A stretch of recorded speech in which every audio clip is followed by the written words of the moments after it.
Hello, Mrs. Chabot. It's so great to see you, and thank you so much for being willing to do this interview today. Of course, it's nice to meet you. Yeah, so before we get started, can you please briefly introduce yourself and some of your responsibilities here? Sure. So I'm an elementary resource counselor here in Irvine Unified School District, which means I'm a school counselor. It's another word for that.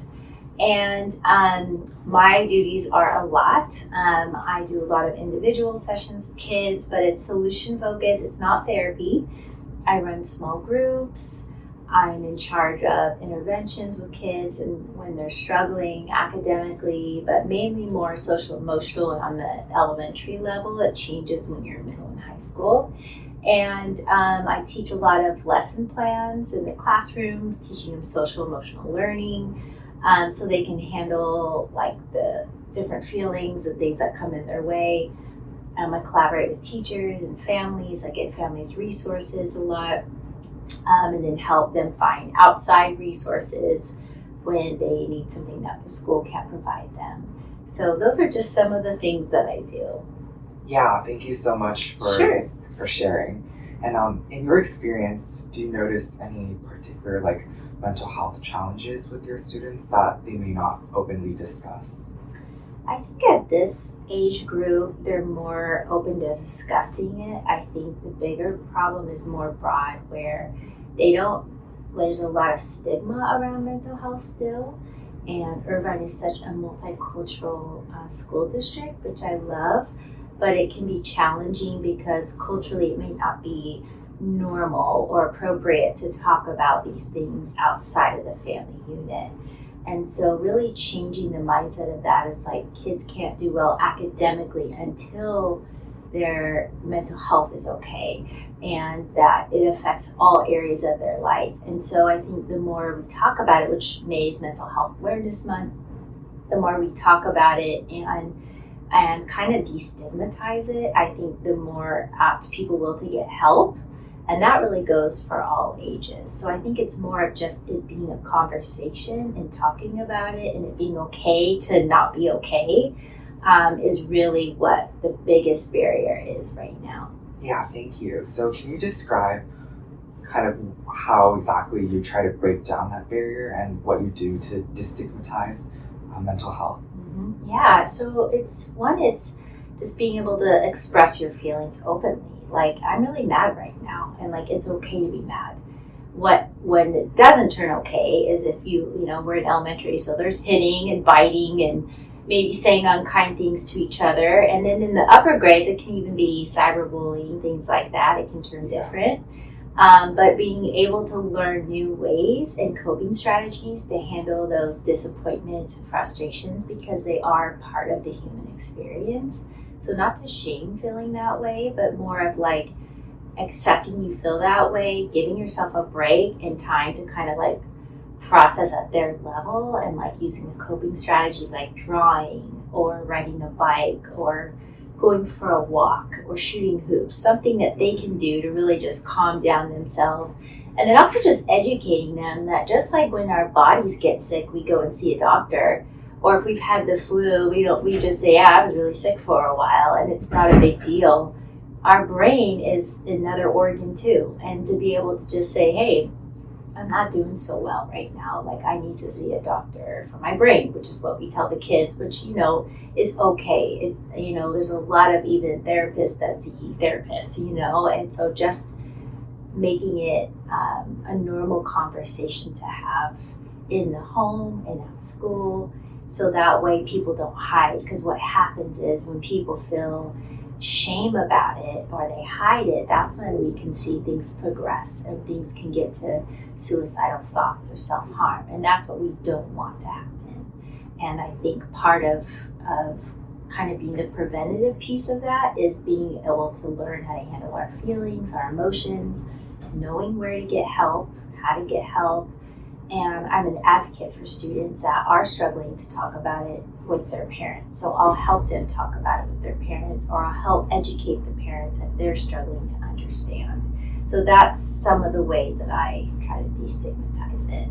I see. So why do you think students are sometimes more they think it's more acceptable to talk about like their physical health, like you said, if they're sick or they have the flu, instead of like their mental health. Like, what do you think society has done to create an environment where they may be less likely to openly discuss their mental health? Yeah, I think a lot of it is shame. I mean, if you think about COVID-19, when people were getting COVID, they weren't telling anyone. They were embarrassed, right? For a long time, there was shame, and I don't want anyone to know, and I think now that the shame's been removed because we know how to treat it better and different things like that, people will say, yeah, I had COVID last week, right? And it's not as big of a deal. Well, I think the same thing needs to happen with mental health, is that I think that because as a society, we haven't, up until the last few years, we've been a lot better. I think there's definitely been progress, but still progress needed, right, in that area, where I do see more people that are famous. Like, I think more of influencers or comedians or musicians or just different people that others look up to have been more kind of upcoming and about and forth, right, about like how they're feeling, right, and that they struggle with mental health, and it makes everyone else go, oh, so do I. Like, if they do it and they have all the fame and wealth and everyone likes them, then maybe that's okay for me too, Yeah. So yeah, I think that's part of it, is just as a society, we need to all start talking and not embarrass and call them crazy. I think there's certain words too that we need to stop saying. So like crazy or psycho or, things like that, because those are actually like diagnostic mental illnesses. And mental illness and mental health are two different things. And one thing is, everyone has mental health. You have mental health, I do. It just, sometimes it's good, sometimes it's bad, sometimes it's okay, sometimes it's stuck. And being able to say we all have mental health, it's just taking care of it, right? And that's the self-care piece too, of like being really attuned to your mind and your body, of like, what do I need right now? I'm feeling really off, I'm feeling anxious inside. I think I need a walk, or maybe I just need a break tonight and not go out with my friends, just being aware of yourself. So yeah, so I love what you said about how you're an advocate for students communicating with their parents, and you might be able to help with that through your sessions. And do you think there might be a lack of like reliable, trusted people that students can openly share with in today's day and age? Yeah, I do think, of course, they want to know that it's going to be in confidence. And I think one of the things a counselor or therapist provides is that confidentiality. We do have limits, whereas if we're worried you're going to hurt yourself, or worried someone's hurting you, or if you say you want to hurt someone else, then we have to go outside of those limits of confidentiality. But other than that, it stays here. There's no judgment. And I think that's the thing too, is that when I do talk to parents, unfortunately, I have to make a call sometimes saying the student is talking about wanting to take their life. I'm concerned. And I always tell them, let them know that you're not mad at them. Let them know that this is something that you can talk about as a family and get the help you need, and that it's okay, So I think there aren't as many. I think a lot of adults want to be that for kids. I think the desire is there. I think they just don't know how. And they let their own worries and emotions of panic get in the way, instead of just sitting back and being like, this isn't about me right now. Like, I have to stay calm and like really hear out what's going on with the student, put my feelings aside. And so hopefully there's more and more parents and adults that can do that, but I do see that lacking. But I feel like that's why a counselor or a psychologist's role is so important in a school. Yeah, thank you. And earlier you mentioned how, it's good when the students and the kids, they openly say things like, oh, I'm angry. Do you think like children at this age, like in elementary school, they have a very great sense of like emotional awareness? Like they know exactly what they're feeling and when they're feeling that way?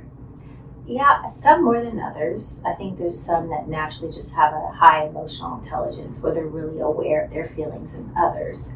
Emotional intelligence, as you know, is way more important now than intellectual intelligence, because of the need for that in the workplace, and the need for that as an adult is so important. I think that with the little ones, I mean, the youngest here is 4, so they're just learning, like, I'm mad and what that looks like. And so we show pictures of a mad face and they'll say, yeah, that person's mad. And so we start teaching them to like match. And then it's learning it in their bodies. I think that usually by the time they're 6 or 7, they're pretty well aware of their feelings, at least the basic ones of like happy, sad, mad. We use the Inside Out characters a lot. Inside Out movies have been really helpful for that too. We use what's called the zones of regulation, where we match colors for feelings. We're going to do that site-wide. The district bought it for us, so next year we are going to be doing social emotional learning that has color codes to it, so they can make, when you're in the blue zone is when you're sad or feeling kind of tired, and then what do you need? Not that it's a bad feeling, but what do you need when you're in the blue zone? You know, maybe you need a nap, maybe you need a hug.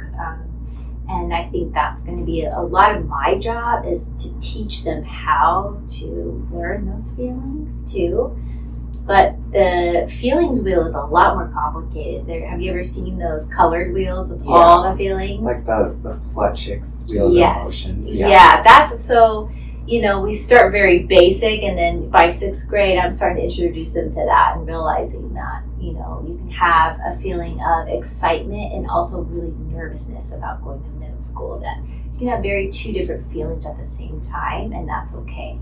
Yeah. So I love what you said about Inside Out, because I think the movies are great, and I'm watching the second movie right now for a psychology project in my school. So great. Yeah, that's a nice coincidence. And when I was developing my app as well, I explored different ways to design like an emotion selector, especially for younger children who may not be able to like identify like really big words, like sometimes on those emotion wheels. And I experimented with different color options as well. So I love how you said that. And do you think apps would be able to help children in mental health, especially when resources can be limited? Yeah, I do feel they can. I do feel, especially with the resources limited. It's not a hidden thing that right now education is being cut a lot, which is sad, because that's less teachers in the classroom, that's less counselors and aides that really do help the social emotional well-being of all students, TK all the way to 12th grade. So I do see how that could be helpful for sure. I think it would be more of like an added tool rather than replace, because there is still that innate need of human connection, right? Yeah, I agree. Yeah, and so I feel like so many, you know, teenagers are lonely right now, but they have more access to people, and like they can see any friend they want in a second just by FaceTiming them, more than we ever have, but yet they're so lonely. Why? Because those don't replace that person-to-person interaction. So I do feel like, like we'll always need people. You know, I know AI wants to take over the world. And I do think there's a place for it in education, and it's very helpful. But I just also think that it more is like a support and for kids. And kids love being on apps. They love, you know, the tablets. That's their favorite time in kindergarten. Yeah. We have to limit it, of course, because they'd be on it all day. But I definitely think so. Yeah. Okay. Well, thank you so much for your time today. Yeah.